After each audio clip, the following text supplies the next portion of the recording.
So, money makes the world go round, they say. Yes. You know, it's so fascinating.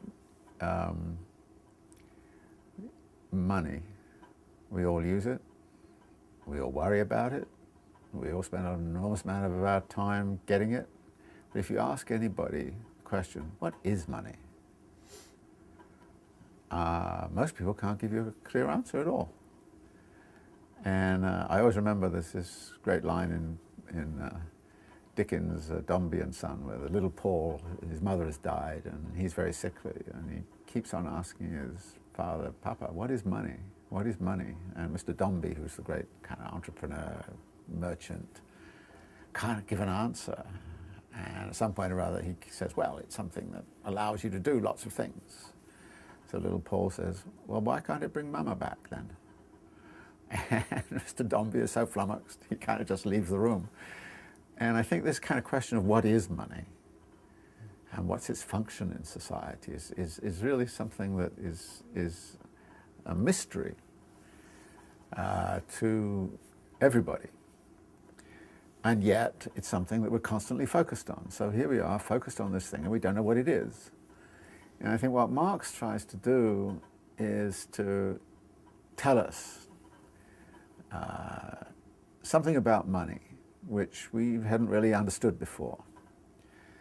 And so the theory of money in Marx, but he gets pretty lost because it's very, very complicated. So it's a difficult, the third chapter is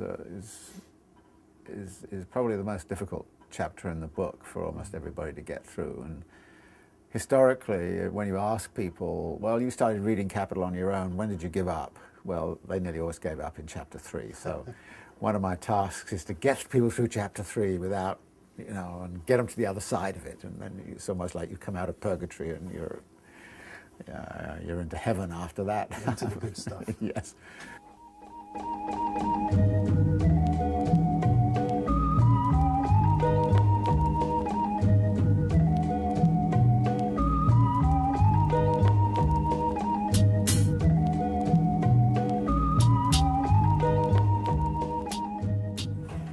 Okay, so let's start on this chapter on money. I have to say, New York City and this time is a good kind of situation to reflect on all of this. But we have to remember this chapter was written nearly 150, 140 years ago. And so there is a question as to how much of the analysis stands, and obviously something you'll have to think about as we go through it. The chapter usually poses quite a bit of difficulty for people.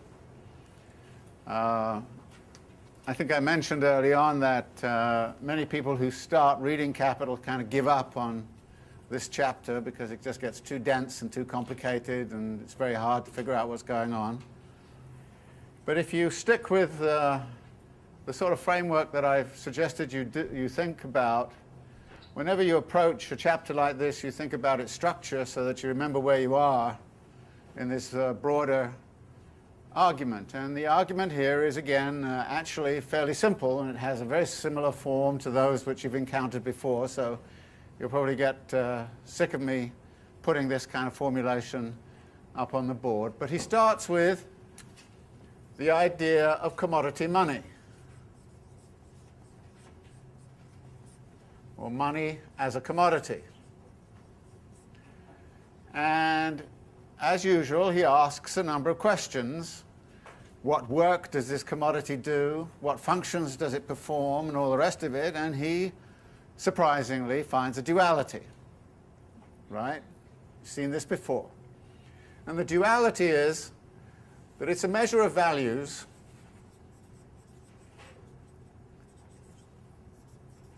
and it's also a means of circulation.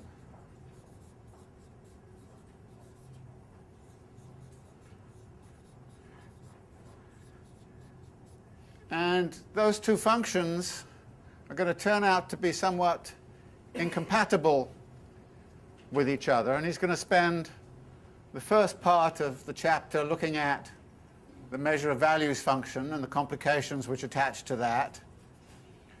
Second part is about the means of circulation and the complications that attach to that.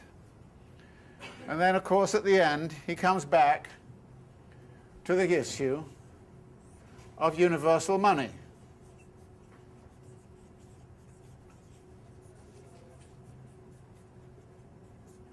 Which, you will be surprised to know, internalizes a contradiction. What else is new about Marx's method of presentation? But this is basically what he does. Now, part of the difficulty here is that much as he inserted into the section about concrete and abstract labor some extra elements which broadened the argument, he actually sets up a mini bifurcation in here over money as a measure of value and a standard of price. So he kind of does a mini version of this inside. He does the same mini kind of diversion in means of circulation,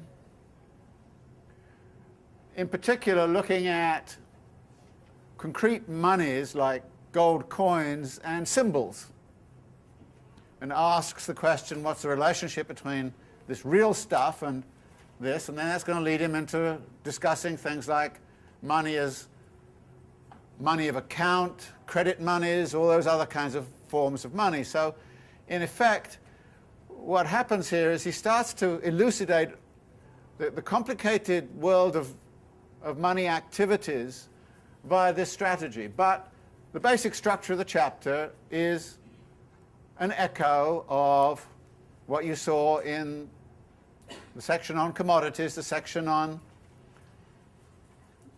abstract and concrete labor, the relative and equivalent forms. I mean, he's just doing the same thing over again. So if you have that in mind, then you're less likely to get lost in the intensity of the argument of this chapter and the details of the argument in this chapter, important though those details are. Now, the reason I like to sort of set the argument up this way is because when you're wrestling with the details, sometimes the details are fascinating and important in their own right, and you need to work on them very hard.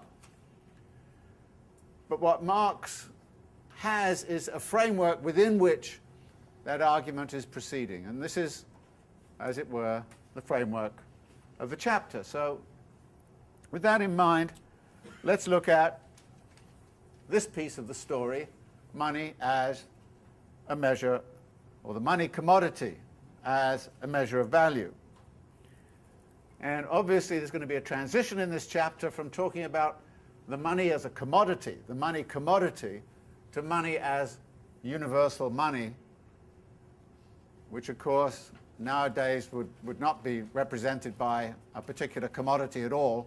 It'd be represented by something else. But I think we can see shadows of that in Marx's interpretation. Now, what he does, again, for purposes of simplification, is to say, I'm going to assume, for the most part in this chapter, he occasionally introduces silver and then sometimes talks about other things, but I'm going to assume that the commodity money is gold. So I'm going to use the example of gold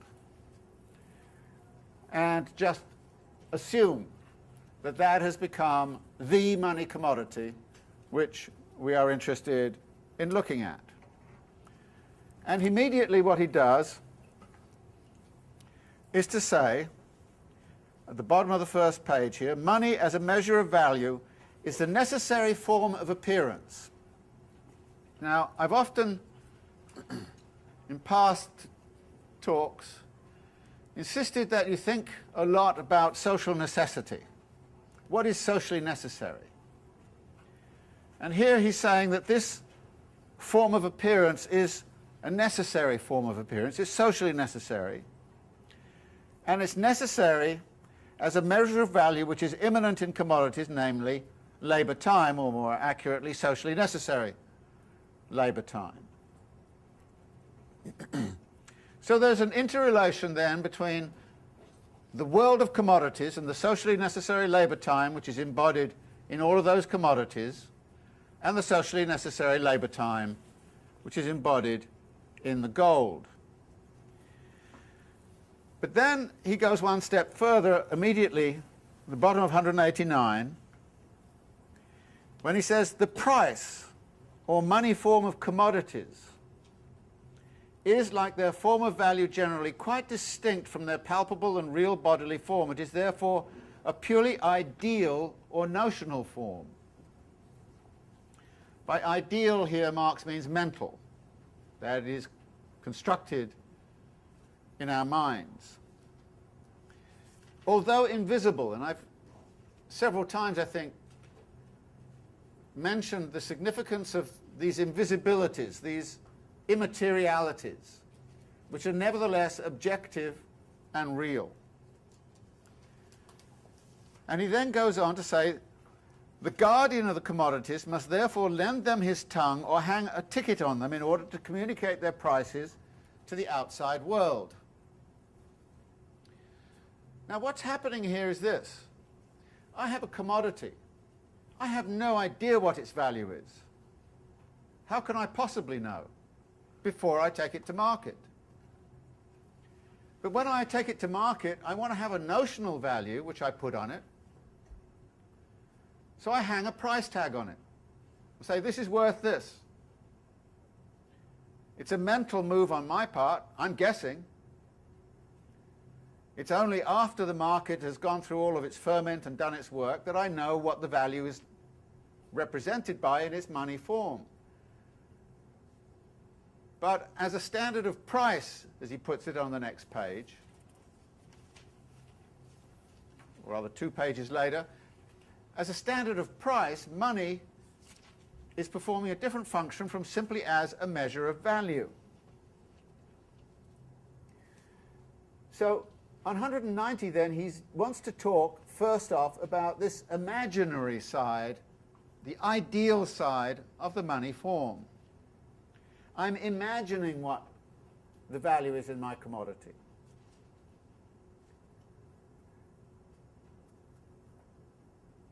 But then the price itself depends upon the substance that is money.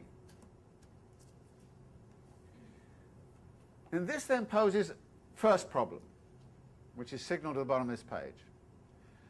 The money commodity is gold. Since it is a distinctive commodity, it is produced under given conditions of production. So how much gold there is and what gold is worth and what the socially necessary labour time is that's embedded in gold is going to vary. So immediately there is a problem, not on the side of all of those commodities which are being measured in terms of the money commodity, but in terms of the money commodity itself. So he has to deal with the prospect of inflation or deflation because there's not much money around or there's a lot of money around. So, and in particular there's a lot of gold around or not much gold around. So there is a problem of the gold supply. His point about this is, well, yes, we have to take that into account, but actually the relative values of commodities is not affected by that. That is, if shoes cost twice as much as shirts and the money commodity changes, then the ratio of 2 to 1 will still hold. It's just that it will be articulated in a different way because the money commodity has changed and has changed its value. So he breezes past that kind of question by simply saying this disappears in the wash. But on 192, he brings in a more important issue.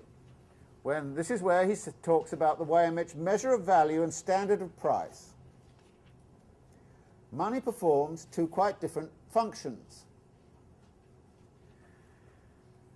Now, as a measure of value, the functions are,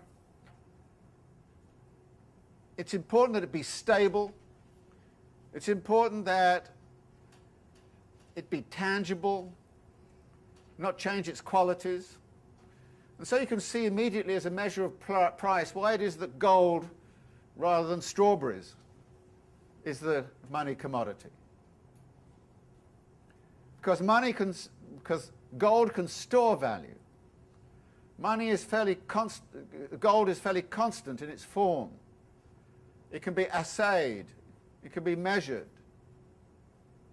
And there is a limited supply of it. You just can't go out and dig it up in your backyard. So there are reasons why money gravitates towards gold as the measure of value. Because it works very well. And even though, as we've seen, the value of gold itself can shift, that doesn't materially affect its capacity to function in these ways. As a standard of price, however, what we find, as he says, that we're no longer interested in the relationship between the socially necessary labour time in gold and the socially necessary labour time in commodities, because socially necessary labour time is immaterial and immeasurable directly. What we're interested in is the quantity of the gold, which is equivalent to whatever it is you're selling as a commodity. And that quantity of gold then tells you how much your commodity is worth. It's a quantitative relation. Now, why 2 ounces? Why not 1 ounce? Why 3 ounces? Well, this at some point or other leads into, he says, the way in which the weight name of the money becomes the weight name of the value of the commodity. In this weight name, and he quotes at the top of 194, when he starts to talk about the word pound. Pound was originally a pound of silver. But then it simply became called pound. And so the British currency is in pounds. Now, when you're in Britain and you ask for pounds, you don't expect somebody to give you a weight of something. You expect them to give you notes. And so what he's doing here is to talk about a transition that's going on from the value form which is in the money commodity to this naming and counting of elements of money which are then traded for by the commodity traders. And this transition, of course, completes the fetishism that he's talked about in an earlier chapter. So 195, he said, the name of a thing is entirely external to its nature. I know nothing of a man if I merely know his name is Jacob. In the same way, every trace of the money relation disappears in the money names pound, thaler, franc, ducat, etc. And then he goes on to talk about the confusion caused by attributing a hidden meaning to these Kabbalistic signs is made even greater by the fact that these money names express both the values of commodities and simultaneously aliquot parts of a certain weight of metal, namely the weight of the metal which serves as the standard of money. On the other hand, it is in fact necessary, again this word necessary, it is necessary that value, as opposed to multifarious objects of the world of commodities, should develop into this form a material and non-mental one, but also a simple social form. Which leads into the conclusion, price is the money name of the labour objectified in a commodity.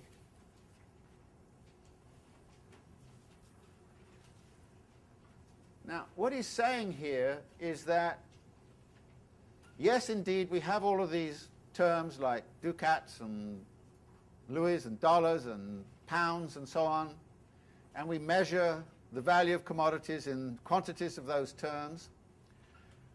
But at some point or other, there has to be some relationship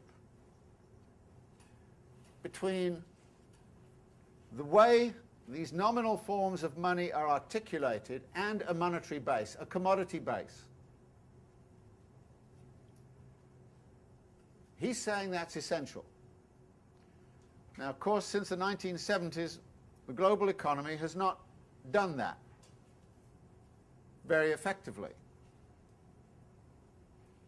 And so the question then arises, is this insistence about the monetary base, the commodity base, the money commodity value, is his insistence on that realistic? And what happens when you decide that you're going to dispense with it, as has technically happened since the dematerialization of money that set in from the 1970s onwards? We'll come back to that later when we look at questions of money supply. But then the end of this section introduces some rather astonishing modifications in the argument. And 196, 197.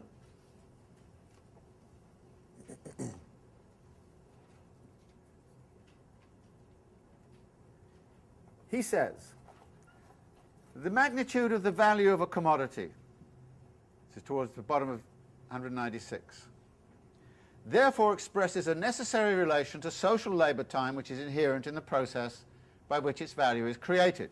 Okay? With the transformation of the magnitude of value into the price, this necessary relation appears as the exchange ratio between a single commodity and the money commodity which exists outside it.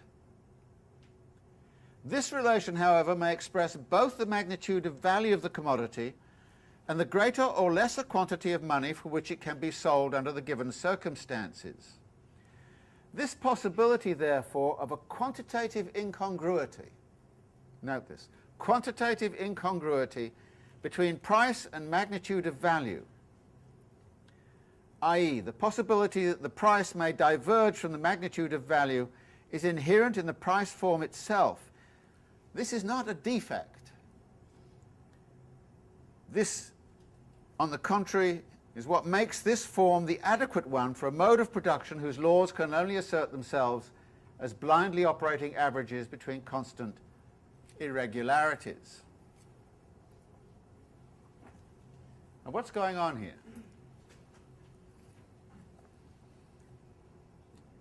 If everything in the market was presented at its value and sold at its value,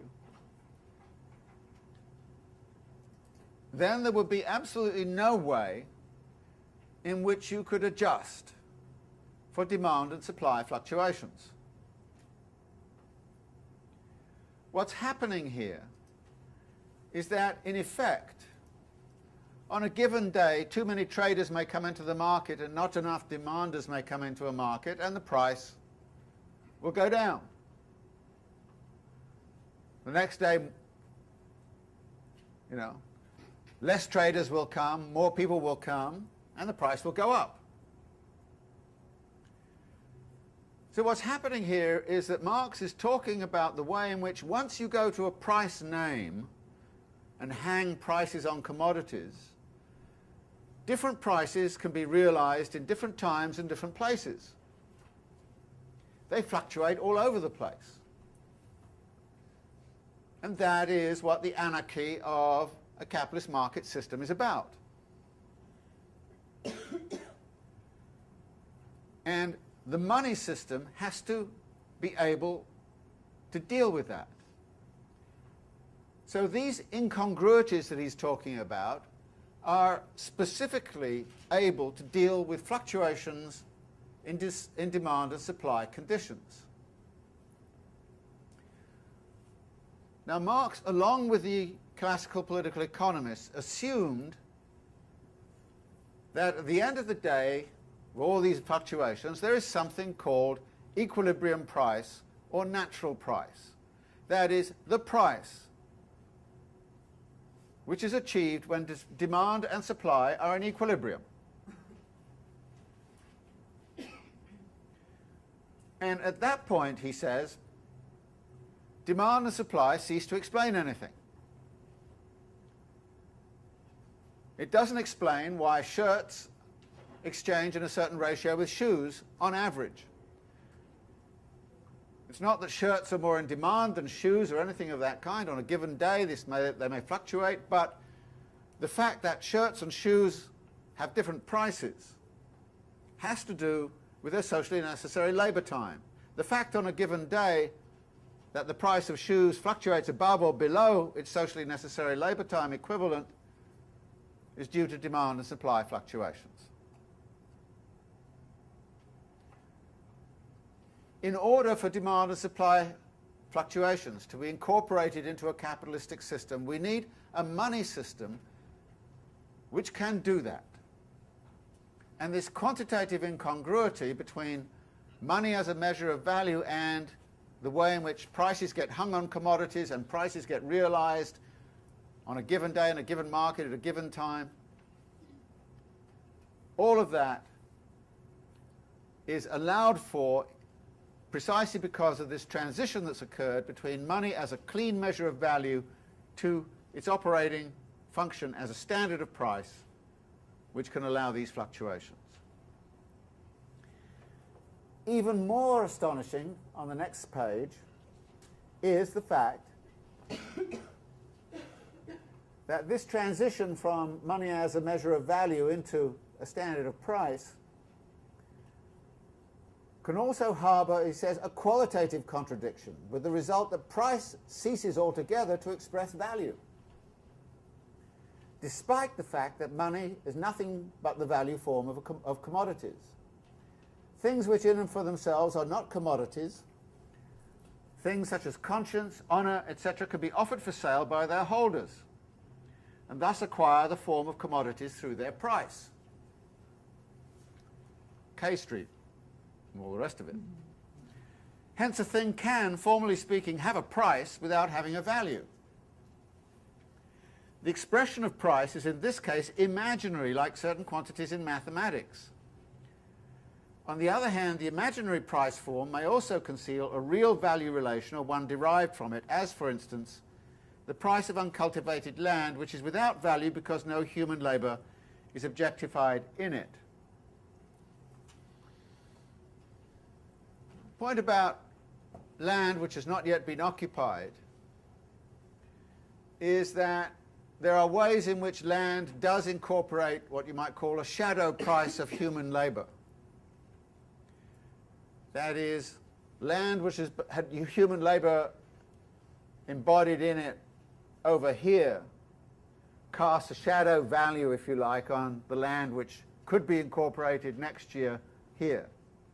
So that what Marx is saying here is the case of land is a complicated one, because although you would see no direct human labour incorporated into that piece of land, you would see what we would call externality effects arising from the human labour which is incorporated in all the land around it. If you had a little piece of Manhattan and you had had it since Indian times and kept it pristine and clear and say no human labour has been incorporated into this, it therefore has zero value, and you went into the market and sold it for zero value, well. But conscience, honour. But again, what Marx is doing here is to say this qualitative inconsistency also has to be put against the background that real value has to be produced somewhere. I mean, imagine an economy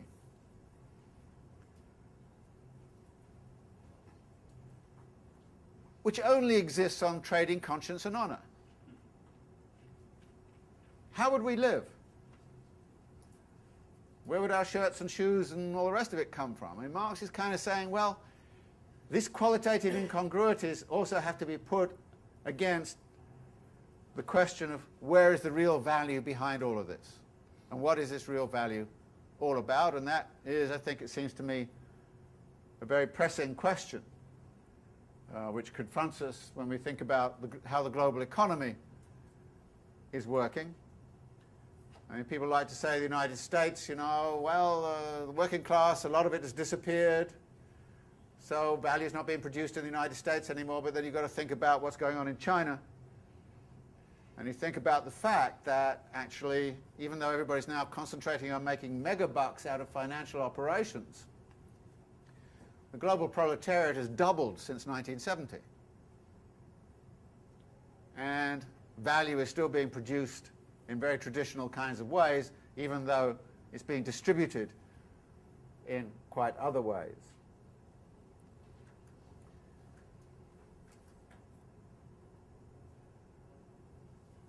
So this is, if you like, the main point he wants to make about this measure of value, standard of price movement, which then takes him into the second section, long section on the means of circulation.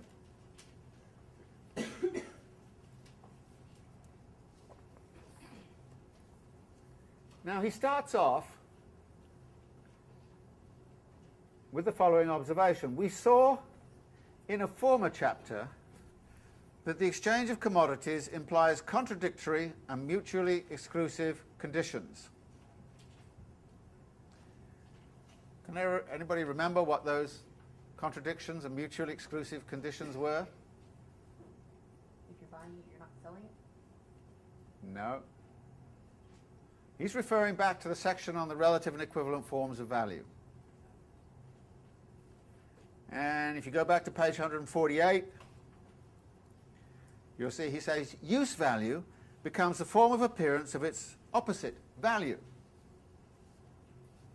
Concrete labour becomes the form of manifestation of its opposite, abstract labour. Private labour becomes a form of manifestation of its opposite, social labour. Back on 148 to 151. So he's immediately referring back then to those tensions between the particularity of the money commodity and its supposed universal capacity to represent socially necessary labour time in the global economy. He then makes a very interesting observation, and I highlight it because it's important to grasp Marx's mode of thinking. He says, the further development of the commodity does not abolish these contradictions, but rather provides the form within which they have room to move. This is, in general, the way in which real contradictions are resolved. This is in a way, he's describing his dialectical method. That we expand the argument and the contradictions, and we see the contradictions having greater purchase, greater possibility of movement.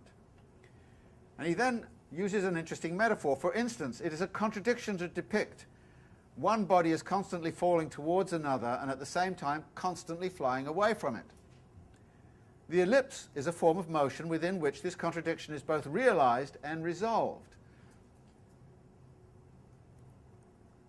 Now, I'm sure some of you feel Marx's argument is indeed elliptical. But I think his metaphor here is a very important one because, notice, an ellipse is about motion. It's not about stasis. It's about movement. And it's about perpetual movement, perpetual motion. So in a sense, what he's doing is he's indeed using this kind of method to expand the general structure of his argument.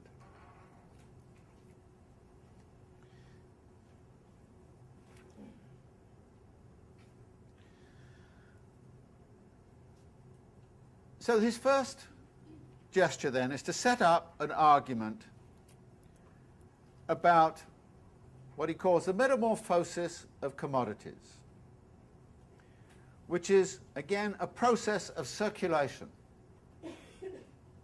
And here also we start to get a different idea of what the dialectic is about. It's about the study of motion. I've mentioned process a lot, but here we're now looking at circulation, we're looking at motion. And that motion is, as he calls it on 198, social metabolism. Now he's talked about the metabolic relation to nature, but here he's talking about the social metabolism.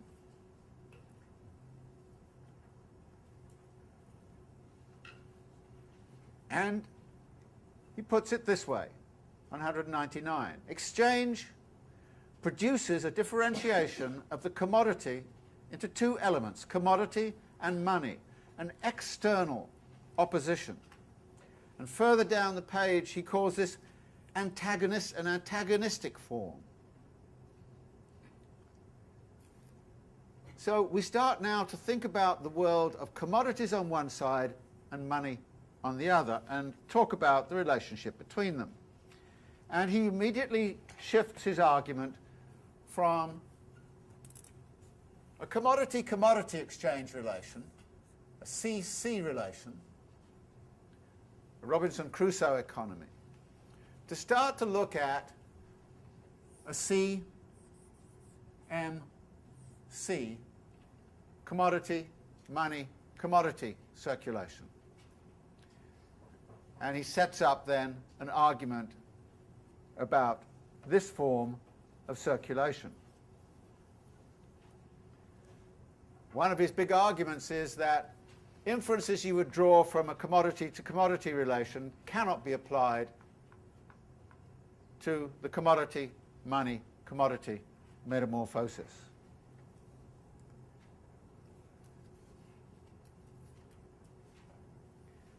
The first metamorphosis is, let us look at this piece of the story. Commodities into money.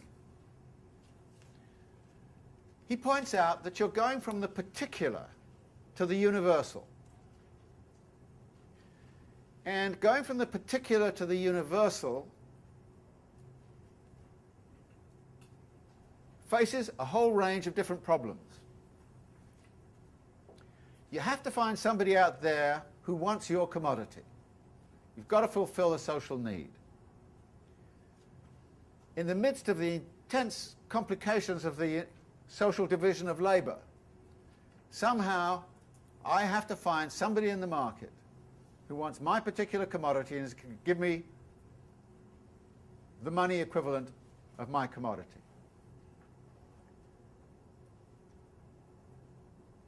So this means that the labor expended on the commodity, as he says on 201, must therefore be of a socially useful kind. And then he goes on to suggest this. Perhaps the commodity is the product of a new kind of labor and claims to satisfy a newly arisen need, or is even trying to bring forth a new need on its own account. Here he's beginning to talk about the problem of need creation under capitalism. What's going to happen? How does an entrepreneur create a need for a new product? Or innovations have other effects, as he says. Today the product satisfies a social need. Tomorrow it may perhaps be expelled partly or completely from its place by a similar product. And what happens in the market, therefore, is a whole set of difficulties have to be overcome before I can convert my commodity into money. I encounter, and he goes through on 202, the fluctuating demand and supply conditions, which is already mentioned. So he then ends up 202 towards the bottom, saying, we see then that commodities are in love with money. But the course of true love never did run smooth. The quantitative articulation of society's productive organism, by which its scattered elements are integrated into the system of the division of labor, is as haphazard and spontaneous as its qualitative articulation. We're going back now here to the imagery of the hidden hand, right, and the atomistic qualities of capitalist production, which he is presuming and assuming. As he says, the owners of commodities therefore find out that the same division of labor which turns them into independent private producers also makes the social process of production and the relations of the individual producers to each other within that process independent of the producers themselves. Back again to the Adam Smithian argument. They also find out that the independence of the individuals from each other has its counterpart and supplement a system of all-round material dependence. That is, although you're independent in the market, you're dependent on the market. You have to be able to market your produce.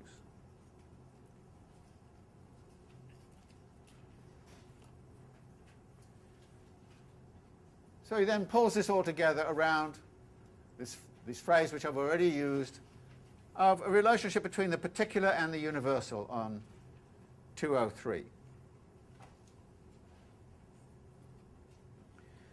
He then goes to the second component and says, well, let's look at this piece. Here we're going from the universal to the particular.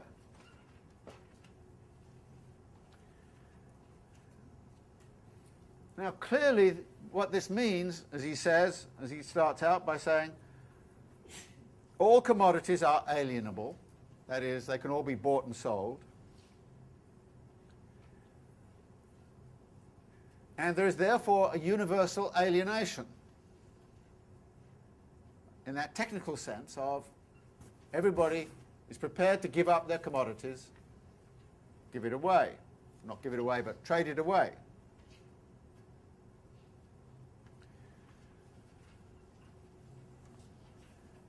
And clearly it is easier to go from the universal to the particular. I command money. I go out into the marketplace, I can buy whatever commodity I want. So the difficulties and the traumas that attach to the commodity to money transition are very different. There is, if you like, a different power relation involved here. And that has become crucial to the argument. Those who command the universal equivalent, money, the universal, are in a powerful position vis-à-vis those who command commodities. It's a latent power. At the moment we can just see it as continuing power, but you can see how something can build there. So he then goes to talk and say, this whole process I call the circulation of commodities.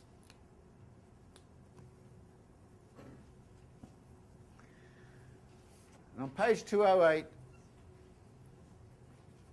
he goes into a very significant diversion to the main argument.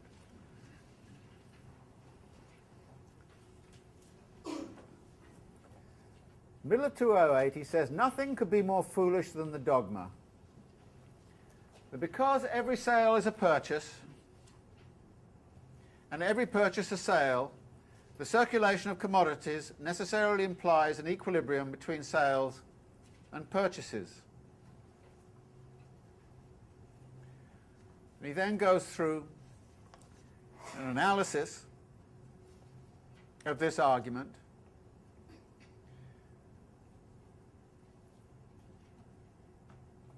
but makes the point right at the bottom of the page that no one directly needs to purchase because he has just sold.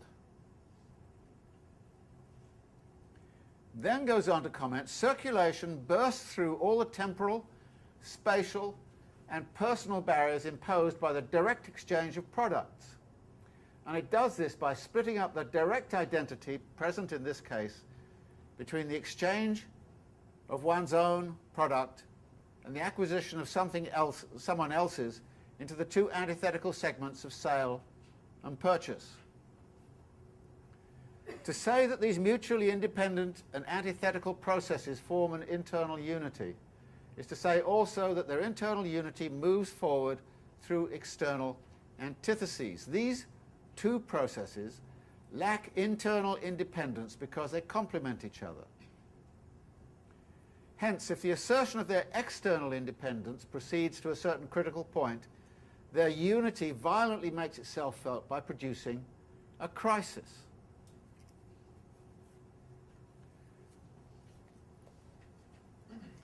Now, what's going on here is this. Marx is arguing that when I've sold a commodity and I've got money, I may decide to hold money. And if I decide to hold money, there's less money to buy commodities. Now, why would I decide to hold money? I would hold money in a situation of insecurity. I would hold money because I wanted the universal equivalent. And as later on we'll see, some people hold money because they love it, and they fetishize it. All kinds of reasons why people might hold money. But the point here is this. That what Marx is saying is that if a lot of people decide to hold the money, then the circulation process stops. And if the circulation process stops, the demand for commodities drops off. And if the demand for commodities drops off, then there are a large number of people here with unsold commodities. Furthermore, the fact that you have money gets you away from the immediate temporality and spatiality of barter. You can hold the money for 6 months. You can take your money to Japan, or Singapore, or Brazil, and go purchase there 6 months later. Once you've got your money, you can make all kinds of decisions about it. Now, what Marx is criticizing is a famous argument called Say's law.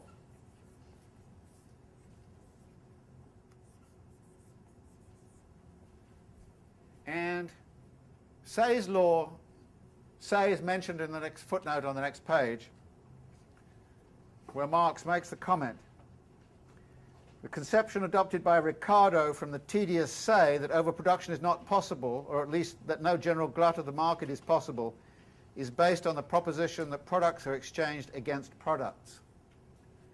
Say's law was also held by Ricardo, and it dominated thinking in classical political economy. And as a result, the classical political economists, for the most part, said there can be no general crisis of capitalism. Why not? Because every purchase is a sale and every sale is a purchase, therefore you're always in equilibrium. There may be a problem of too many shoes or too many shirts or too many apples, but you cannot have a generalized crisis.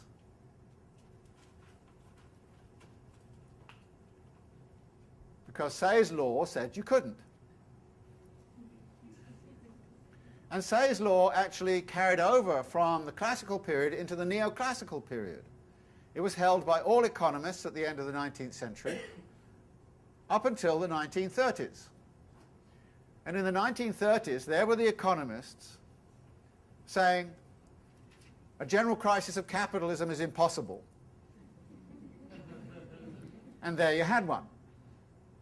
And Marx has a very funny line about that elsewhere when he kind of says, you know, when faced with a general crisis, the only response that most of the economists can make is that, well, it wouldn't happen this way if only the economy worked according to my textbook. But what Marx is saying is that you can have a general crisis. And how you can have that general crisis was spotted by Keynes.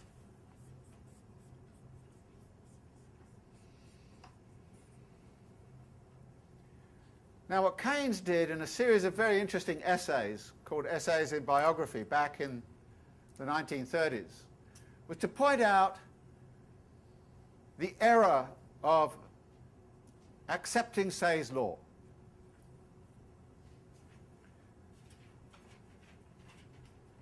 And pointed out that there were some classical political economists who did not accept Say's law and said there could be a general crisis. At the time, they went under the charming name of the general glut theorists. And there were two in particular. One was Malthus, which which is a bit of a problem for Marx because Marx couldn't abide Malthus on other grounds. But Malthus certainly believed there could be a generalized crisis, and the generalized crisis would be a generalized crisis of what he's called effective demand. Not enough money to buy all the commodities. The other person was a Frenchman called Sismondi, who disputed Say's law, but they were in a minority. What Keynes did was to point out the importance of what he called the liquidity trap. The liquidity trap comes because in a time of difficulty, people start to hold money. As they hold money, so the difficulties become deeper and deeper, and so more and more people hold money. And the difficulty is to get out of this downward spiral in the economy as more and more people run for cover and hold money rather than investing it, putting it into the market, buying stuff and all the rest of it. So Keynes also talked about the significance of effective demand. And of course, Keynesian policies in relationship to the Great Depression were stimulate effective demand by state expenditures, debt financing, getting people back to work if you could, getting consumptionism back, and of course, a lot of that problem was solved by World War II and the demand for armaments and all the rest of it. So in many ways, World War II was the solution to the effective demand problem. You could mop it all up in terms of armaments and production of armaments and all the rest of it, and you would debt finance it. You would even debt finance the British. So you gave them something called lend-lease. That is, they took the commodities and agreed they'd pay later. And when it came to payment, Keynes was faced with negotiating the repayment schedule, I think, in 1944. And the American State Department said, well, you give up the British Empire. And so Keynes said, you mean we trade the British Empire for forgiving the debt? And they basically said yes. And that's where British decolonisation policy really came from. Opening the world market was what the Americans wanted for American capital. They wanted the closed system of the British Empire opened up, and they got it through, in a sense, this trading agreement over lend-lease. So this is, if you like, the argument which is going on here in Marx. Marx is saying you can get a general crisis. He's siding with Malthus and Sismondi. Keynes is later drawing on this argument. He refuses, of course, to cite Marx. He said he never read Marx, but actually if you read him carefully, it's very doubtful that that's the case. And even if he didn't read Marx, there were plenty of people around him who had. So he knew what Marx was arguing about this sort of thing. And Marx is very clear. Say's law is wrong. Cannot be the case. There is a lopsidedness in this relationship. C to M is different from M to C. You cannot, as Say's law does, assume that the laws of barter actually behold an equivalent, and actually equivalent is being exchanged for equivalent. This is a sidebar, but a terribly important one, obviously, for understanding contemporary politics. We come back to the circulation of money. Now, what Marx is going to do here is a set of rather boring maneuvers, if I dare say it. But in a sense, what he's saying is this, that the interesting contrast between commodities and money is that commodities enter into circulation.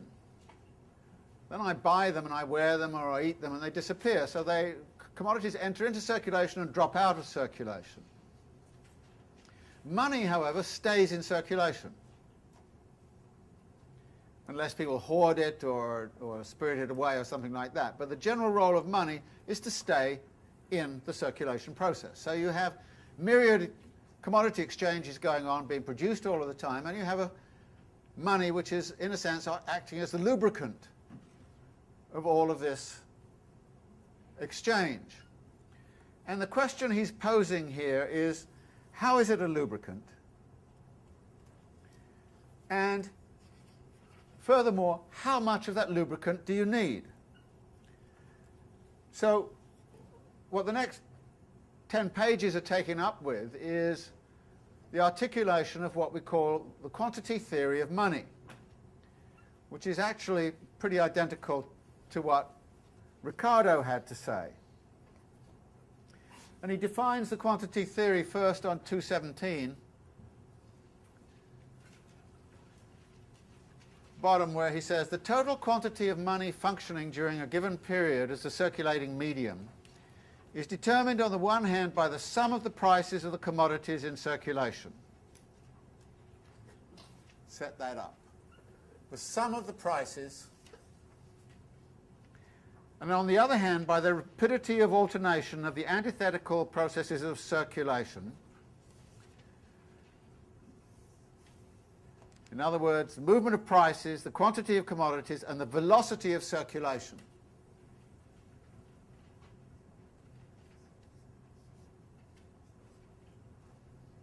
The mass of money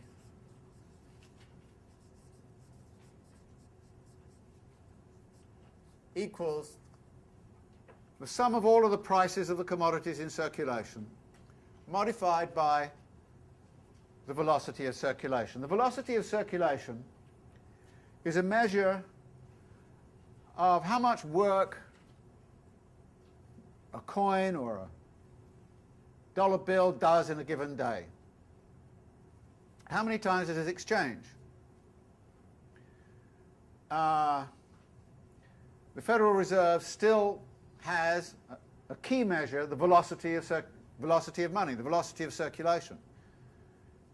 You can see how important it is, because when you introduce credit cards, for example, you increase the velocity of circulation. And as you increase the velocity of circulation, it means you need less actual money, because the amount of money you have is going to move much faster.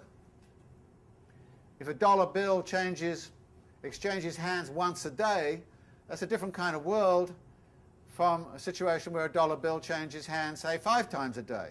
You need far more dollar bills if you only exchange hands once a day than if it's 5 times a day. So the amount of money you need is very sensitive then to this measure of the velocity of money. Now, the Federal Reserve has all kinds of measures of the velocity of money it sets up, and it's a complicated issue of how to measure it.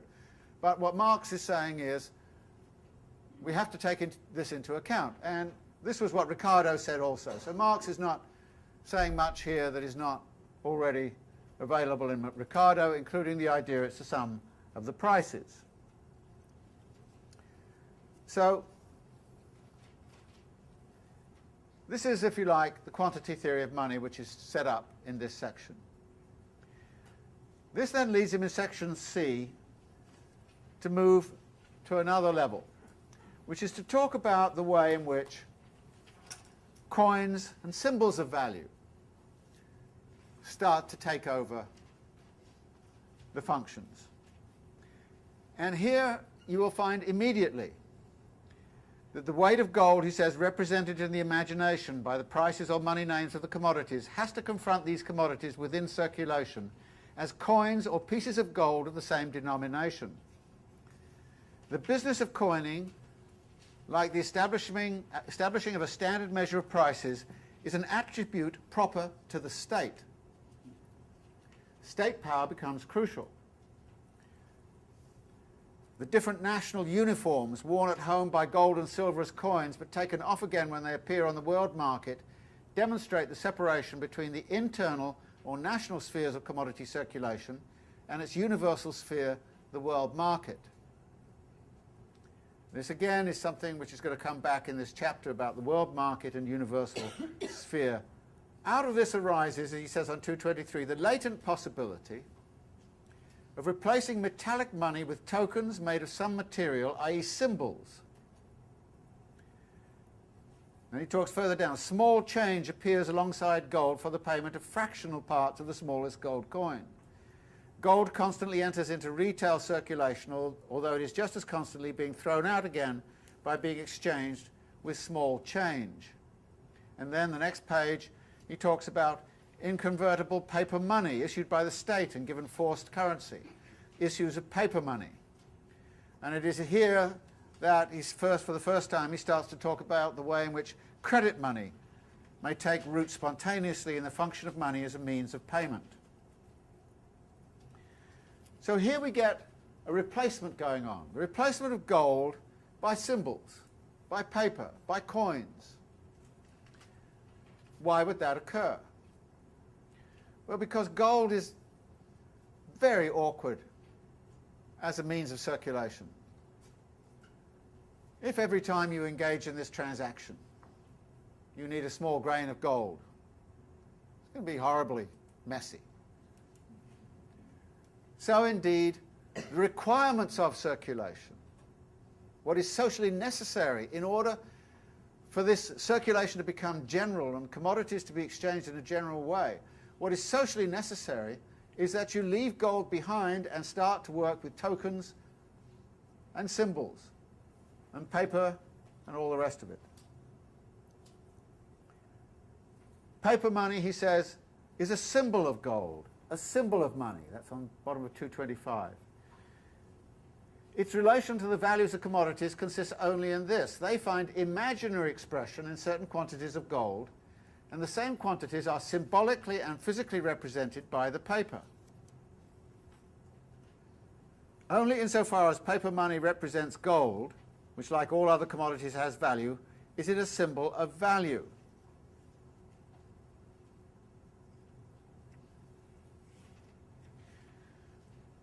Now,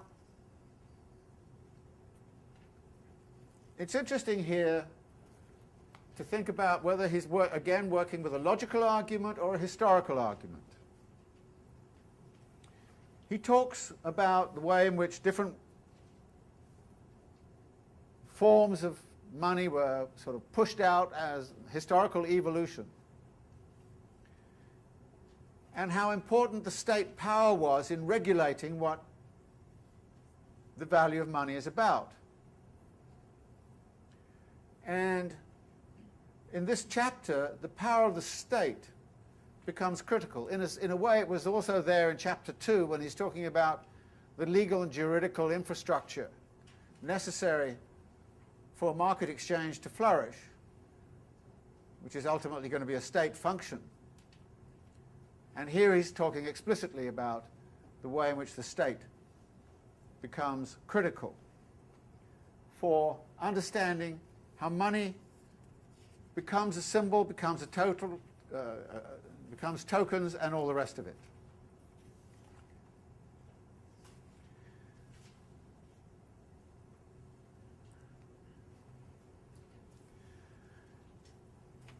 This transformation, again, which has this analogy with transformation into a standard of price, this transformation brings about a radical redefinition of what money is about. And that leads us into the final section, which is 3, money. And again, what Marx is arguing here is that at the end of the day, there's only one money. And it has to perform both of those functions. How is it going to do that? When we see that as a measure of value, gold is fine. As a means of circulation, it's not. As a standard of price, gold starts to fade into the background. The connectivity between the socially necessary labor time embodied in the money commodity starts to get mediated in all these different ways.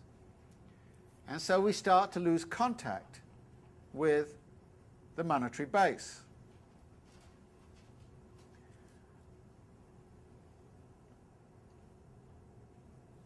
Which then leads him to consider a number of elements about the contradictions which get internalized within the money form itself, universal money. And the first is the issue of hoarding.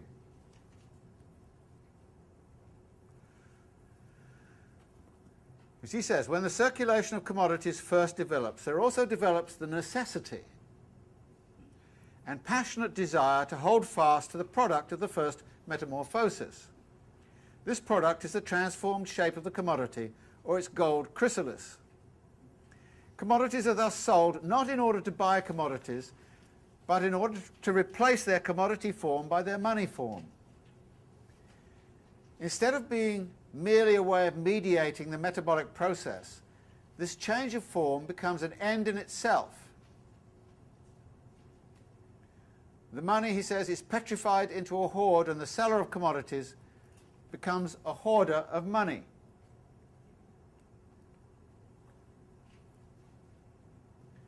What he's beginning to talk about here is another transition. That is, instead of thinking about CMC, we start to think about MCM. Money into commodities, commodities into money. What the hoarder wants is money. They want the universal power. But it's interesting, Marx talks about this in this double language. That it exerts a passionate desire. Okay, so the passionate desire is there, but then he says it's also necessary. Why is it necessary? Why is hoarding necessary to commodity exchange? The first reason is given at the bottom of 228, and that is that when you enter into the market, you enter at a certain time and you need something in that market, you have to have saved up enough money to go into the market. If you're a farmer and you've produced your crop and sold your crop in September, you have to hoard the money in order to buy the seeds and the energy and all the rest of it you need in the spring to plant the crop and all the rest of it, hire the labor and all the rest of it. So hoarding is something which is implicit in what we would call the time structure of the production of commodities. If all commodities were produced and sold in the same time frame, you wouldn't need hoarding. But the fact is they're not. Some take a long time to produce. Some are produced immediately and consumed immediately. As he says, top of 229, in this way, hoards of gold and silver of the most various sizes are piled up at all the points of commercial intercourse. And it's necessary that that happen. With the possibility of keeping hold of the commodity's exchange value, or exchange value as a commodity, the lust for gold awakens. The passionate desire comes in. Gold is a wonderful thing. Its owner is master of all he desires. Gold can even enable souls to enter paradise.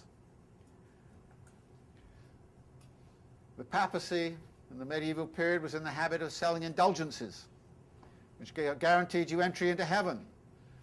And there are some people who maintain that the Vatican was one of the first great capitalistic institutions as a consequence of this.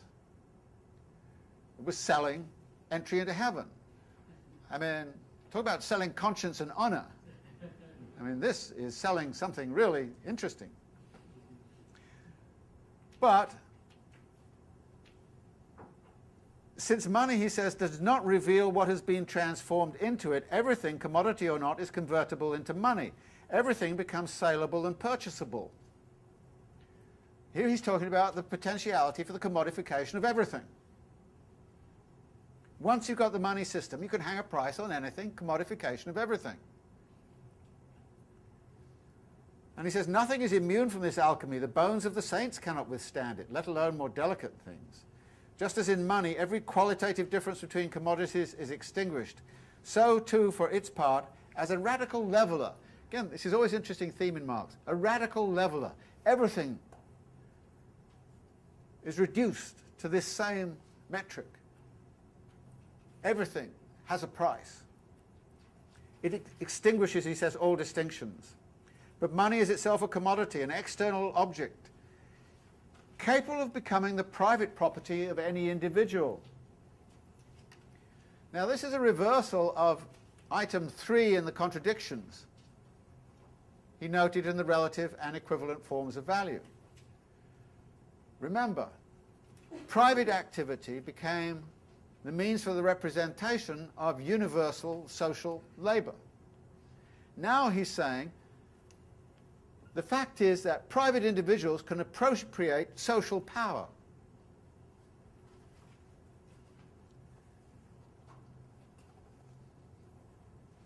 Social power can become the property of private persons.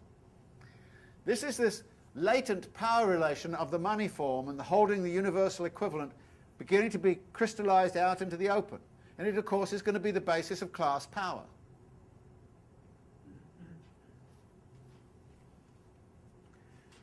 And for this reason, he notes, ancient society therefore denounced it as tending to destroy the economic and moral order. Modern society, which already in its infancy had pulled Pluto by the hair of his head from the bowels of the earth, greets gold as its holy grail, as the glittering incarnation of its innermost principle of life.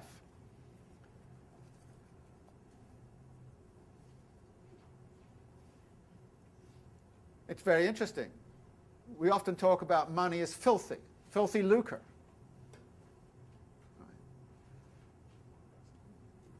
I guess there's a TV show on right now about dirty, sexy money or something like that, you know, right? Freud had all kinds of wonderful things to say about money. I mean, in the end, he called it bourgeois sublimation of rituals of the anus, you know. So there's something unclean about money, something not nice about money. And ancient society actually didn't like money economy. And Marx, in the Grundrisse, talks about the way in which one of the big transitions that occurred in the social world was what he called the destruction of community by money power. So that money became the community. So that we live now in the community of money. We may have all kinds of fantasies about living community somewhere else and all that kind of stuff, but we live in the community of money. And Marx is also making very clear. Furthermore, at the bottom of 230, he piles on the agony of this by simply pointing out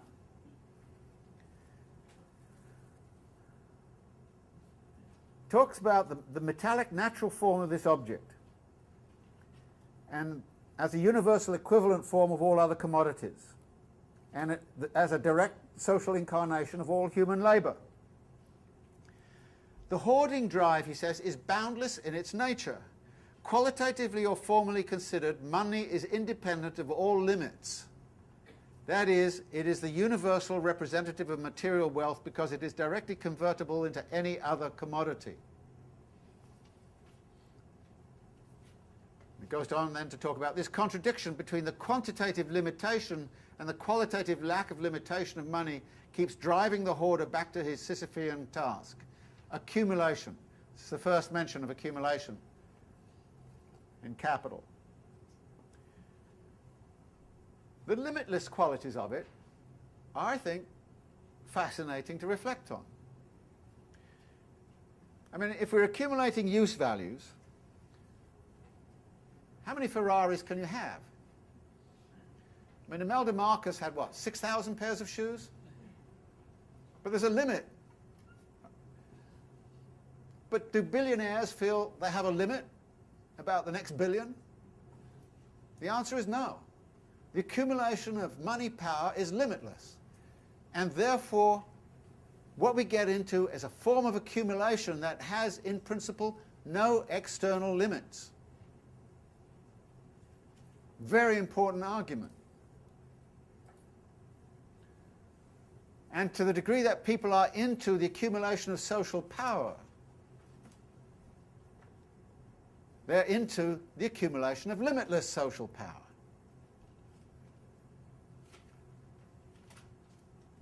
I mean, most CEOs in this country are getting, I don't know, 5-10 million a year or something like that, think of themselves as being underpaid.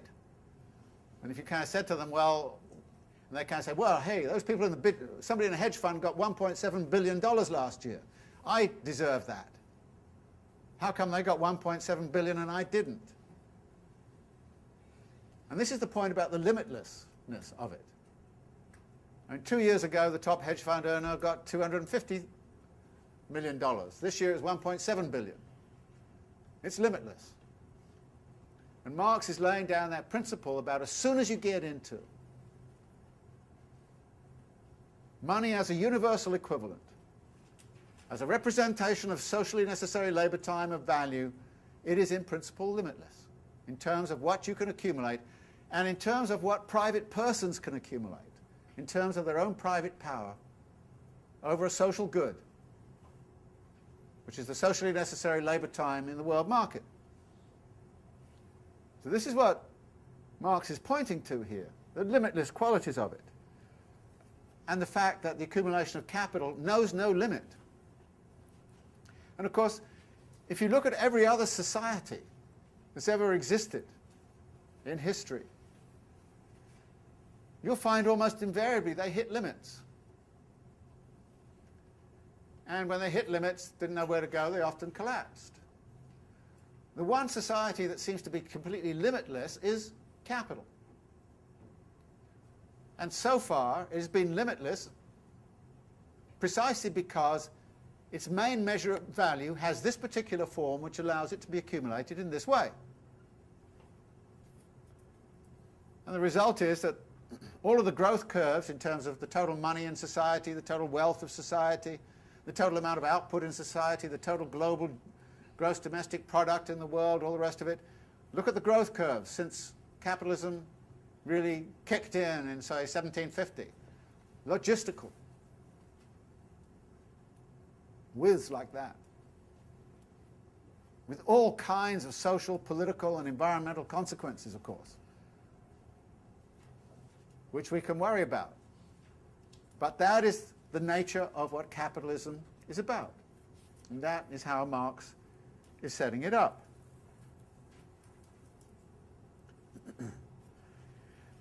Which brings him also to point out, right at the end of this section, that hoarding, bottom of 231, we made a little aside about the aesthetic form of hoarding. You know, you want to have gold and silver plated urinals or whatever, you know. The function of hoarding, owing to the continual fluctuations in the extent and rapidity of the circulation of commodities and in their prices, the quantity of money in circulation unceasingly ebbs and flows. This quantity must therefore be capable of expansion and contraction, and the hoard can fulfill that function.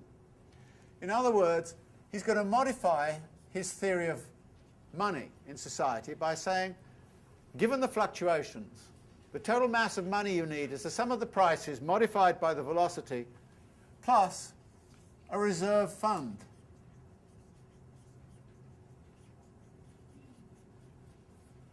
This reserve fund can be brought into circulation when there's a massive surge of commodity production and taken out of circulation when it is not needed.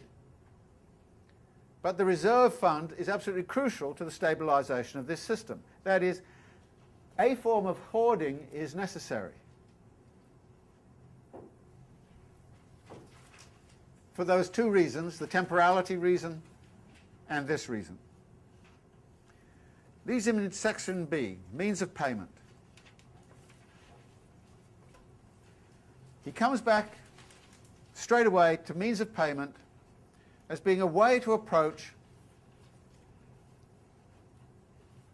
the need for a hoard given different temporalities. In other words, if we just exchange notes and say, I'll settle up with you at the end of the year, you don't need to actually hoard the money. So, means of payment. I just write a note and say, okay, I owe you this. The farmer writes a note and says, I owe you this, and I'll pay you back at harvest time or whatever. And there come certain dates where these things tend to be formalized. But the result of this is a transition. And here we've got, actually, on 233 to 234, an extremely important transition which is very easy to miss, partly because of the way in which Marx kind of buries it in his usual kind of complicated language. The first element in this on 233 is this. The seller becomes a creditor, the buyer becomes a debtor. A big transition in relationships between buyer and seller and creditor and debtor. Since the metamorphosis of commodities, or the development of their form of value, has undergone a change here, money receives a new function as well. It becomes the means of payment. The role of creditor or of debtor results here from the simple circulation of commodities. Now, it's amazing how much is squeezed out of this concept of the commodity. Here, the concept of the commodity is giving rise to these new roles of creditor and debtor. And this is capable, he says, of a more rigid crystallization. And he then starts to talk about the class struggle in the ancient world, in which the plebeian debtors were destroyed by the creditors, the struggle in the Middle Ages where the feudal debtors lost their political power. So there's a power relation in this debtor-creditor relation. He then takes us back to the sphere of circulation.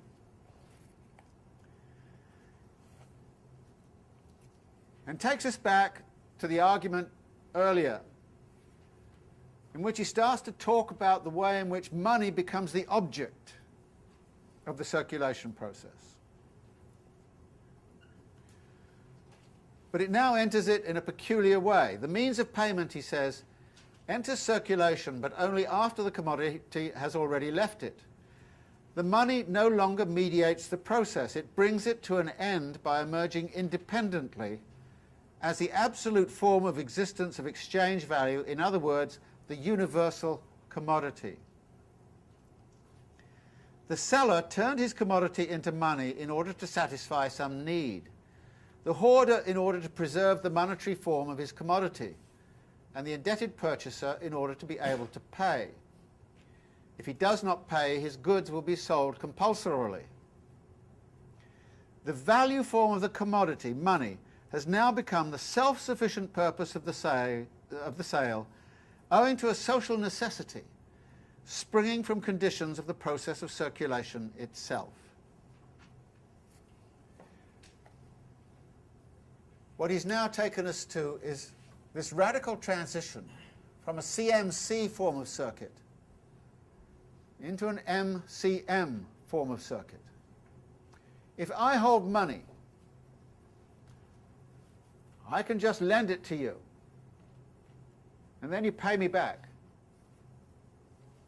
I don't even have to produce commodities anymore. Let you produce the commodities. I just hold the money. But notice, I want to get that money back. But of course, the logical argument here is, why would I get back the same amount I started with? Why would I not insist upon an extra amount of money? That is, the exchange of equivalents makes sense when I go from commodity to commodity mediated by money. I end up with a commodity at the end which is the same value as the one I started with, in principle. And I'm happy. I started with shirts and I got my shoes. Equivalent, exchange for equivalent, everything's fine. The equality principle has worked.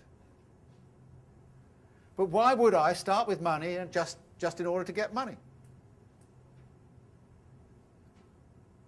The only reason to do that is to get more money.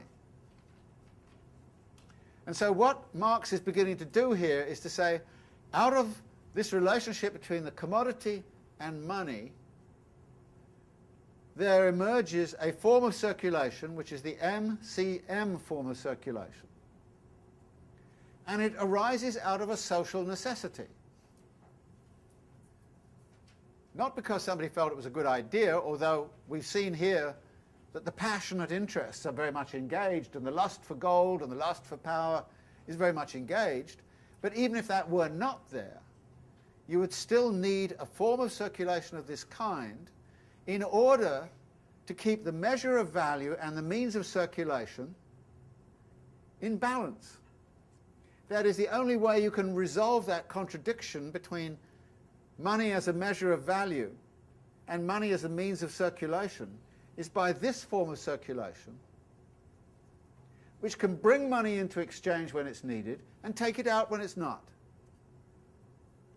So that the money needed, if it's in equilibrium with the commodities being traded, will keep the measure of value constant. Otherwise, the measure of value will start shooting all over the place.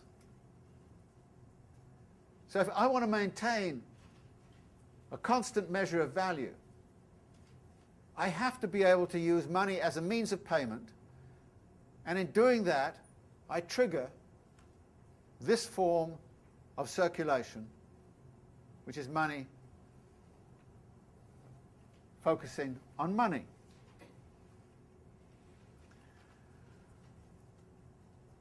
This little passage at the bottom of 234, or the middle of 234, is a crucial transition point. And you should mark it and recognize it as a crucial transition point in the whole of Marx's argument. He doesn't actually signal it and say, hey, this is the big transition point, but it is. And the idea that it's a social necessity is also important to him. Capitalism does not actually depend simply on individuals being greedy and all the rest of it. It depends upon social necessity piled on social necessity, which allows greed of a certain kind to flourish in certain situations.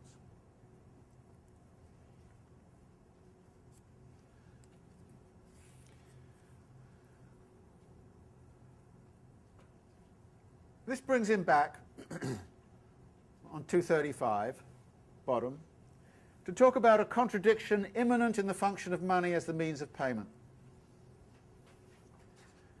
When the payments balance each other, money functions only nominally as money of account, as a measure of value. But when actual payments have to be made, money does not come onto the scene as a circulating medium, in its merely transient form of an intermediary in the social metabolism, but as the individual incarnation of social labour, the independent presence of exchange value, the universal commodity. This leads him on 236. This contradiction bursts forth in that aspect of an industrial and commercial crisis which is known as a monetary crisis. Such a crisis occurs only where the ongoing chain of payments has been fully developed. That is, means of payment and means of payment are just spread around all over the place. Credit structures are all everywhere kind of engaged. And he says, whenever there is a general disturbance of the mechanism, no matter what its cause, money suddenly and immediately changes over from its merely nominal shape, money of account, into hard cash. Profane commodities can no longer replace it. The use value of commodities becomes valueless, and their value vanishes in the face of their own form of value. The bourgeois, drunk with prosperity and arrogantly certain of himself, has just declared that money is a purely imaginary creation. Commodities alone are money, he said.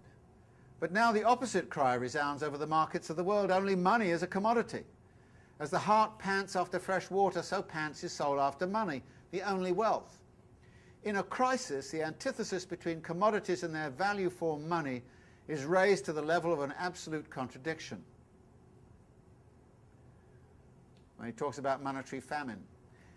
You know, 6 months ago, if you read the financial press, everybody was talking about excess of liquidity in the markets. A surplus of liquidity sloshing around, not knowing where to go. surplus capital everywhere. If you wanted to borrow, you just went and they gave you over anything. You know, get subprime loans, you could get whatever you want. And then what happened over the past few weeks, suddenly the Federal Reserve has to inject liquidity into the system. They needed real money. Those houses and all of that didn't actually match up to that value. In other words, it was fictitious value they were playing with out there. Marx amusingly says somewhere else, you know, at the moment of speculation, everybody's a Protestant. They act on faith. When the crisis comes, they want real money. They go back to the Catholicism of the monetary base. And this notion that, where is the value right now? Where does it exist? I mean, what is all that money which is exchanging in all of these debt bottling plants we find around ourselves in New York City? What does it mean? What connectivity does it have to value? To socially necessary labour time? And what Marx is pointing to here is the way in which the monetary system, once it escapes from those immediate constraints of socially necessary labour time, can go off and do all kinds of crazy things. And those crazy things create all sorts of problems in the global economy. But credit money goes further than that, because on the next couple of pages what he then talks about is saying credit money springs directly out of the function of money as a means of payment. Furthermore, credit money becomes the universal material of contracts, and rents, taxes and so on are transformed from payments in kind to payments in money. The monetization of everything. Now, it used to be the church used to tithe people's agricultural output. Then you got the monetization of tithes. Get the monetization and commodification of everything.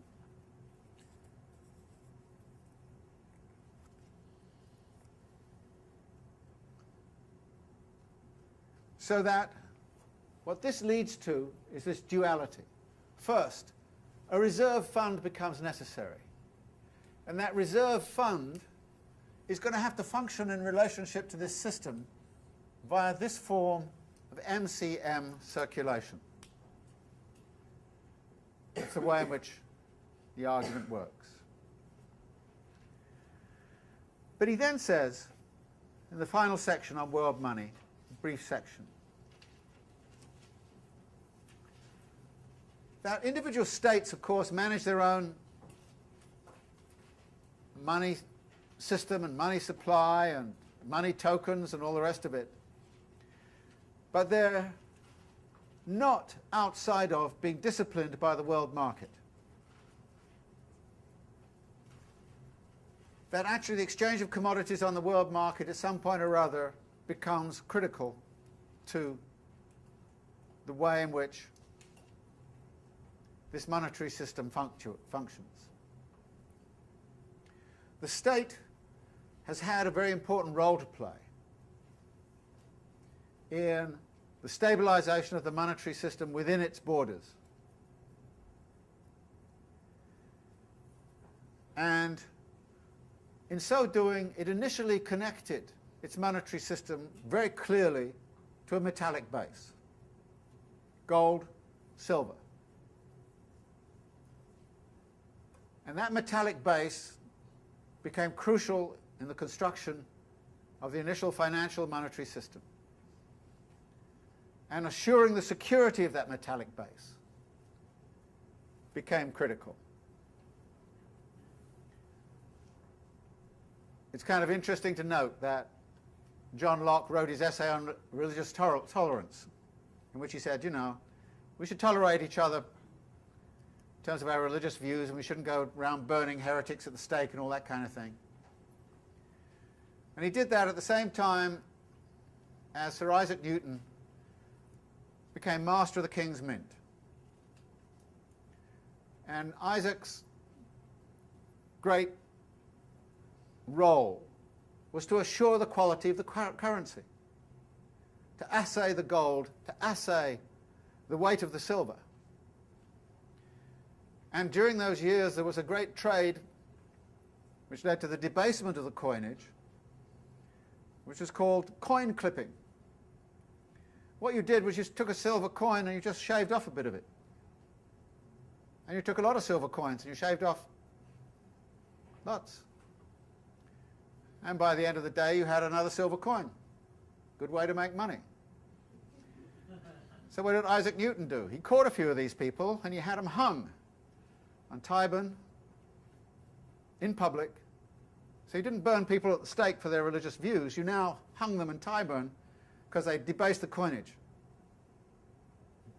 God is displaced by maimon in terms of capital punishment. So this business then comes back to the issue which I'm sure is bothering many of you, which is, well, there was a metallic base to global capitalism up until the late 1960s, early 1970s. And it was put under great stress in the late 60s, early 1970s. And ultimately it collapsed so that by 1973 you have a global system which is no longer based on any metallic commodity. You will notice, however, that gold is still important. Gold price is still quoted. And if push comes to shove, you might well ask yourself, do you want to hold gold, or do you want to hold dollars or euros or yen or whatever, you know? You might want to think about that. So gold has not entirely disappeared from the monetary scene at all. Many people still think, and there are still arguments made, that saying we should go back to the gold standard because the current monetary system is just crazy. But what in effect happened in 1973 and onwards was a tendency to associate currencies with a particular basket of commodities. For a while there we sat with the idea that petrodollars would work. That actually it was the dollar value of petroleum which was the crucial issue. But then petroleum was yo-yoing too much around the place, and in any case the value was too much controlled by OPEC.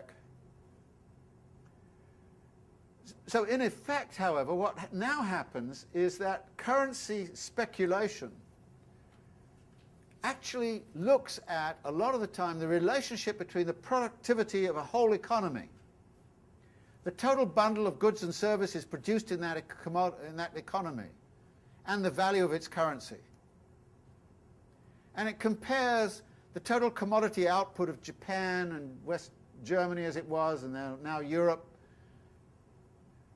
and the United States and China. It compares all of these things and says, well, which economy is producing a bundle of commodities inside of it that can really sustain that currency? And if the Chinese are doing it, then the Chinese currency should appreciate. But the problem then is that the state steps in and does all kinds of strange things and stops that. But at some point or other, the question of the commodity bundle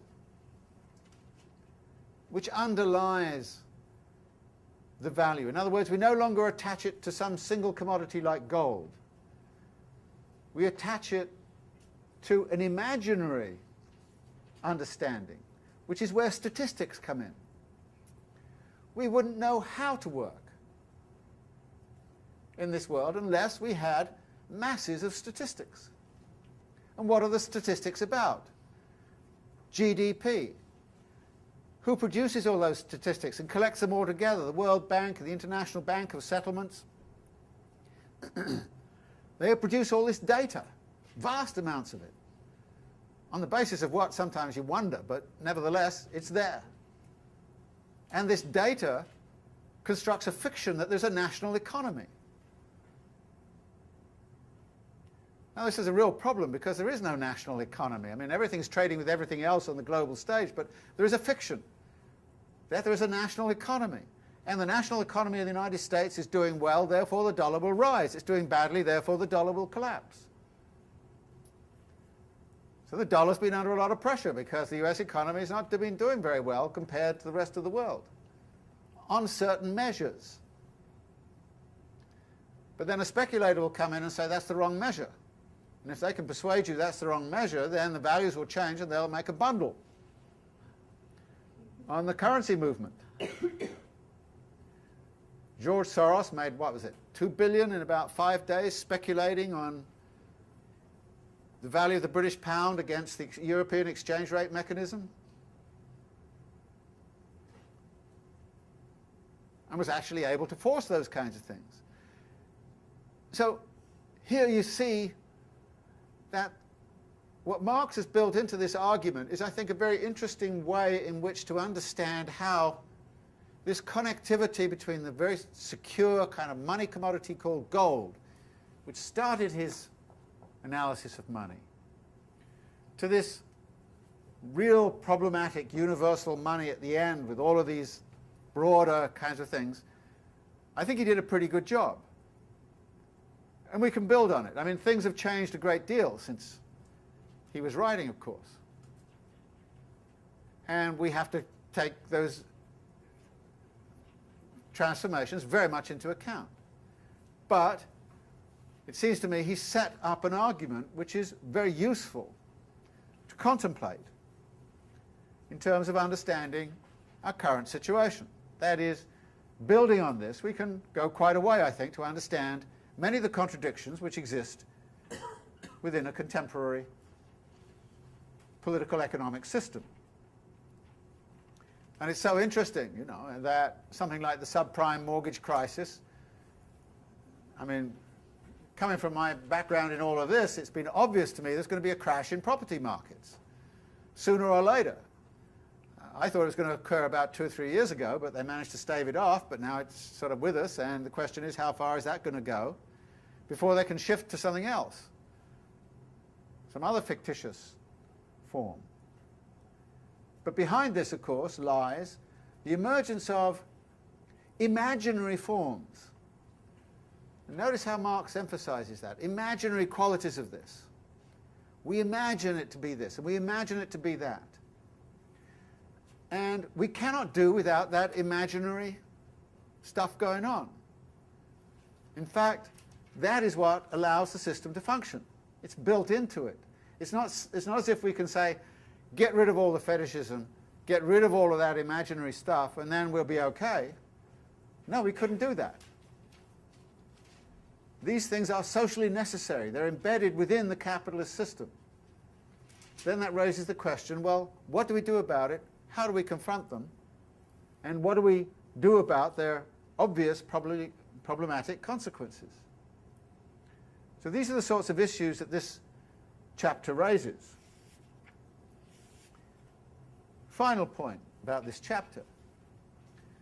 It's an interesting question as to how much of this chapter you really need to understand the rest of Volume 1 of Capital. And the answer is, not much. The rest of Capital uses certain basic propositions out of here, which can be reduced to 4 or 5, and then goes on with the analysis. But what he was trying to do here was to lay a basis, as he was in the preceding chapters, for the magnum opus, that is, the work that was going to include an understanding of the credit systems of financial institutions and structures and state interventions and all the rest of it. That is, he was really trying here to lay out a systematic basis for a very much broader project.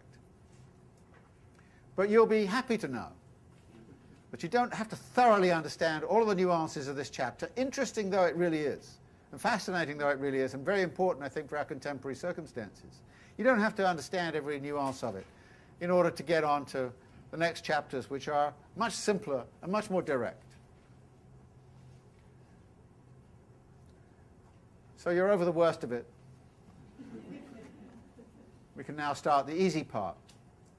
We have about a few minutes for questions. I'm sorry I've taken so long, but this is a difficult chapter, intricate chapter, And it's one that needs a lot of, I think, of elaboration in order to get it straight. Any kind of comments, questions?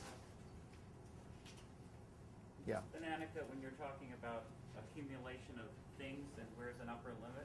I went to visit Yankee Candle just to see what that was all about, and next to it had opened a car museum, very large car museum, vast. And I walked around and I realized they all seemed to have a personal angle on the display cases and the descriptions. It turned out it was the vast personal collection of the owner of and founder of Yankee Candle. It was just a garage so large that it was now a museum. You paid to go in, but he drove them in and out whenever he wanted, and there's no limit. It was huge. Not the same as what you could get with $20 billion. Right. And that's the point. People do accumulate large quantities of things like that, but how many yachts can you have? How many residences can you have? You know, I mean, on the use value side, there are these limitations, and it's the limitless capacity of the accumulation of money power that is going to be very important to look at. That, which is one of the major propositions, of course, in the rest of capital, the limitlessness of this. Yeah. I was just curious about paper money. When paper money first started showing up, and I guess when I'm thinking about what you were saying in terms of is this a historical or is it a logical? Well, script and things like that have been around for a very long time in various forms. So paper representations of this and tokens and so on have been around for a long time. Which goes back to my original argument about the monetary form, that monetary forms have been around a very long time. The interesting question is, how do all of those forms become actually assembled around the capitalist definition of what is money? The same thing applies to temporality. You know, it's not as if capitalism invented temporality. Every society has its own definitions of temporality and spatiality and all the rest of it, and there's a long kind of history in the anthropological and historical record of that. But what happens is that capitalism starts to insist upon certain definitions of temporality, certain definitions of, you know, and for instance, we're in one right now. It's 8:30 and you all want to go home, you know. Now, if you were really interested in learning, you'd want to stay here till 5 in the morning, right? You know, you're being very nice, but you see what I mean. I mean, you know, okay. Here we have this kind of definition of temporality, which is in the school calendar and everything else. You know, we start, we finish there. It's all sort of built in, and we accept it as normal. It becomes normalized, you know. Whereas, you know, I can certainly remember intellectual discussions in my youth, you know, when all things were wonderful, which went on all day and all night, you know. And we're not limited by anything. I mean, we skipped classes, you know. I'm not encouraging you to do that, but skipped classes and then had a discussion instead, you know. I mean, it was a different notion of temporality. I mean, the problem was there was nothing else to do and the classes were very boring and all the rest of it. So I think you know, these definitions are you know, contingent, and this is again what Marx is arguing right the way throughout. You know, that the categories of political economy are contingent upon the rise of capitalism. The notion of temporality is specific. Capitalism has a specific temporality, which is what E.P. Thompson is talking about. The rise of industrial work discipline, and what that was about, and how that was enforced. And we'll see some of that coming up very much in Marx's Capital too. Okay, so we'll leave it there and we'll continue this saga next week.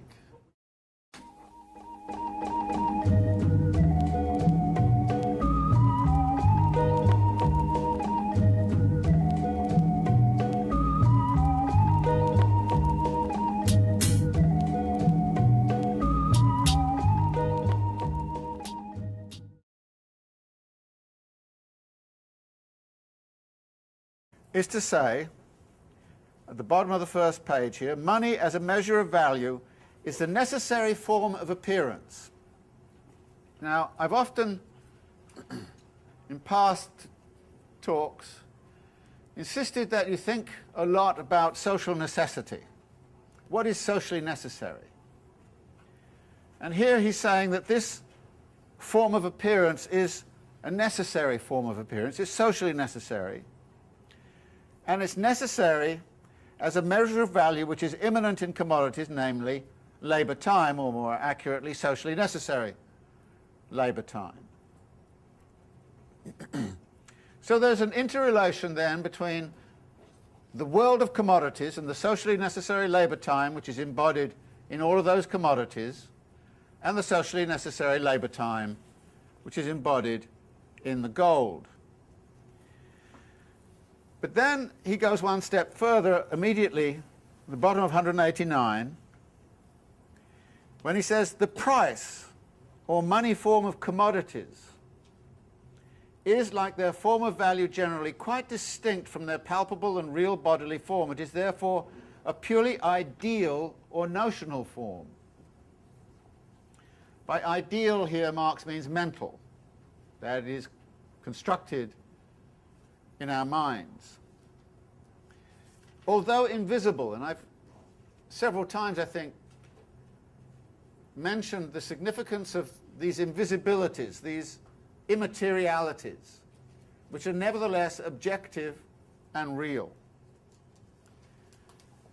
And he then goes on to say, the guardian of the commodities must therefore lend them his tongue or hang a ticket on them in order to communicate their prices to the outside world.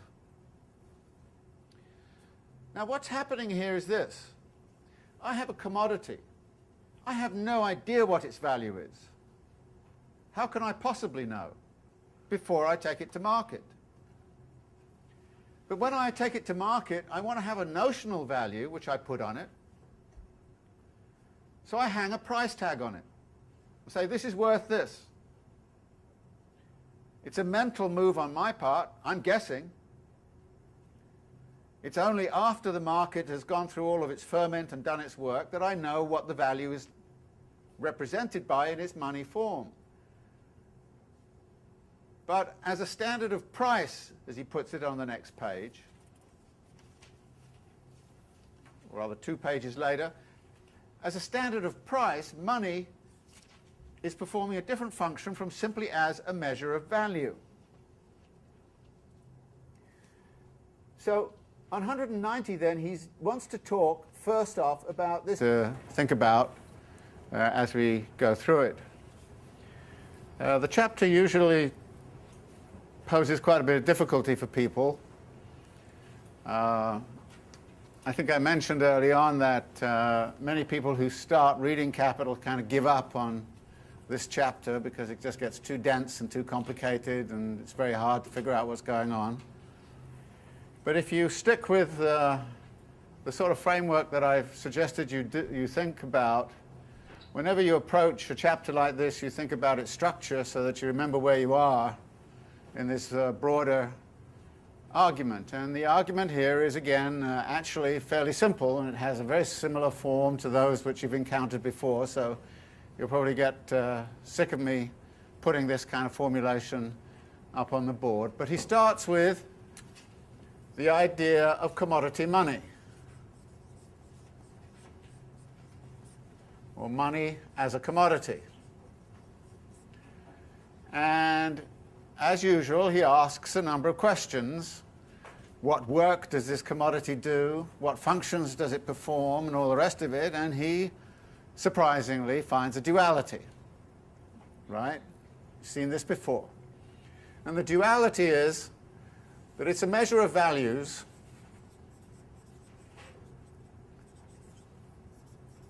and it's also a means of circulation.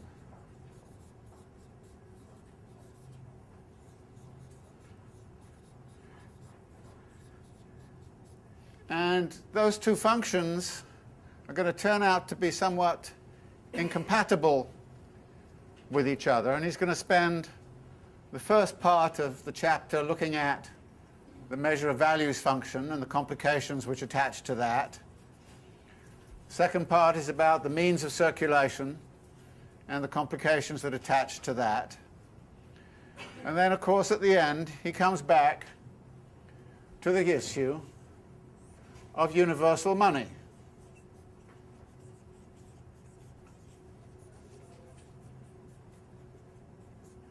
which you will be surprised to know internalizes a contradiction. What else is new about Marx's method of presentation? But this is basically what he does. Now, part of the difficulty here is that much as he inserted into the section about concrete and abstract labor some extra elements which broadened the argument, he actually sets up a mini bifurcation in here over money as a measure of value and a standard of price. So he kind of does a mini version of this inside. He does the same mini kind of diversion in means of circulation, in particular looking at concrete monies like gold coins and symbols, and asks the question, what's the relationship between this real stuff and this? And then that's going to lead him into discussing things like money as money of account, credit monies, all those other kinds of forms of money. So in effect, what happens here is he starts to elucidate the complicated world of money activities via this strategy. But the basic structure of the chapter is an echo of what you saw in the section on commodities, the section on abstract and concrete labor, the relative and equivalent forms. I mean, he's just doing the same thing over again. So if you have that in mind, then you're less likely to get lost in the intensity of the argument of this chapter and the details of the argument in this chapter, important though those details are.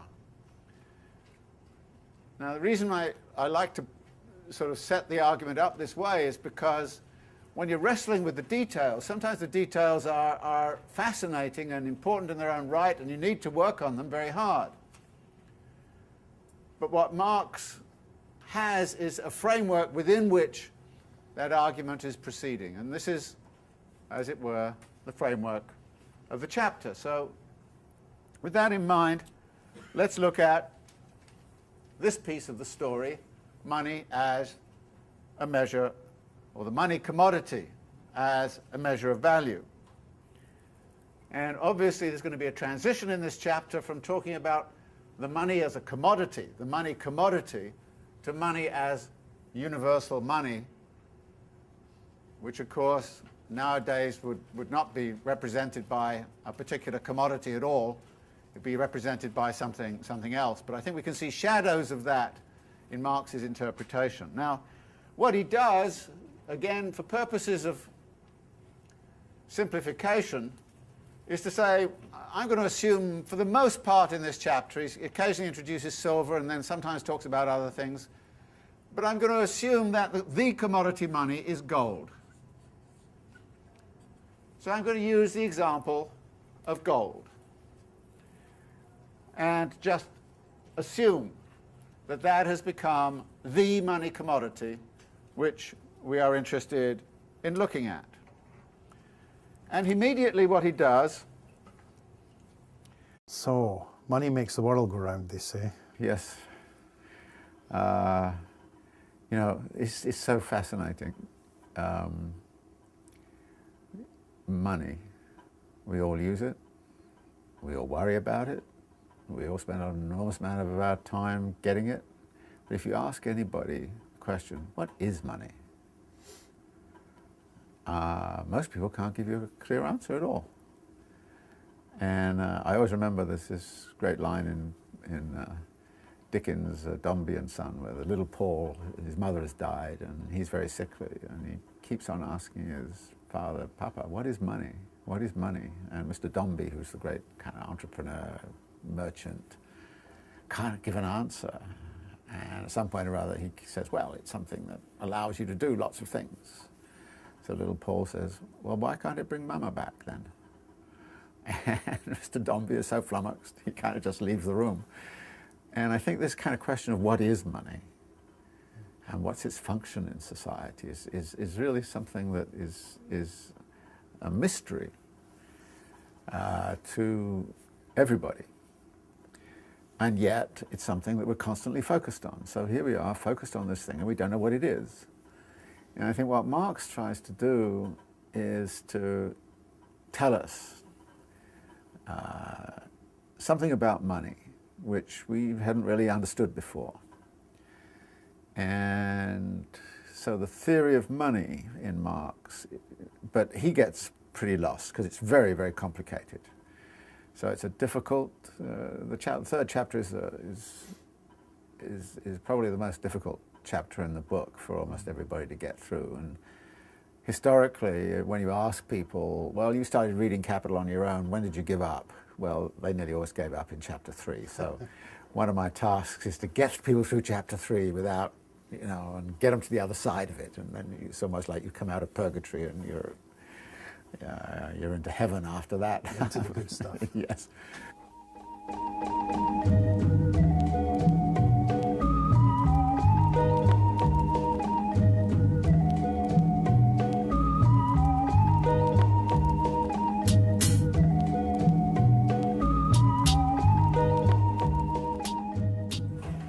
Okay, so let's start on this chapter on money. I have to say, New York City and this time is a good kind of situation to reflect on all of this. But we have to remember this chapter was written nearly 150, 140 years ago. And so there is a question as to how much of the analysis stands, and obviously something you'll have to... Imaginary side, the ideal side of the money form. I'm imagining what the value is in my commodity.